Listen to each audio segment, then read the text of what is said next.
रायगड जिल्हा नियोजन समितीच्या बैठकीवरनं महायुतीमध्ये मोठी धुसफूस पाहायला मिळतेय। अजित पवारांनी घेतलेल्या बैठकीत शिवसेनेचा एकही आमदार उपस्थित नव्हता, तर फक्त मंत्र्यांनाच बोलावल्याचं म्हणजे भरत गोगावले यांनाच बोलावल्याची माहिती अजित पवारांच्या कार्यालयानं दिलेली होती। तर महेंद्र दळवींनी या बैठकीचं आपल्याला निमंत्रण नसल्याचा आरोप केला। या बैठकीला मंत्री आदिती तटकरे या उपस्थित होत्या।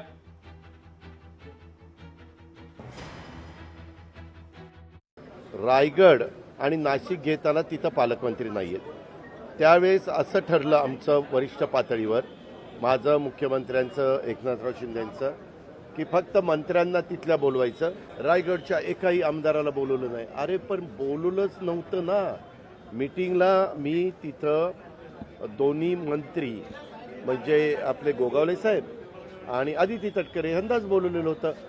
त्याला पालक सचिव असतात, त्याला जिल्हाधिकारी असतात, त्याला मुख्य कार्यकारी अधिकारी असतात, त्याला DPO असतो। काही बघायचं नाही, काही नाही, बातम्या सुरू करायच्या। ही मीटिंग ही DPCची जिल्ह्याचा वार्षिक आराखडा बनवण्याची मीटिंग होती। अजितदादांनी आज बोलवलेल्या बैठकीला फक्त आम्हाला मंत्र्यांना निमंत्रित होतं। आमच्या इतर चारही आमदारांना बोलवलेलं नव्हतं, फक्त 2 मंत्र्यांना बोलवलं होतं। परंतु मी रायगडावरती असल्यामुळे मी जाऊ शकत नव्हतो, कारण भिडे गुरुजींचा धारकऱ्यांचा सांगता समारोपाचा कार्यक्रम होता। त्यांचा जो काही दौरा होता 5 दिवसाचा, आणि पायी चालत चालत ते 5 दिवस चालत आहेत।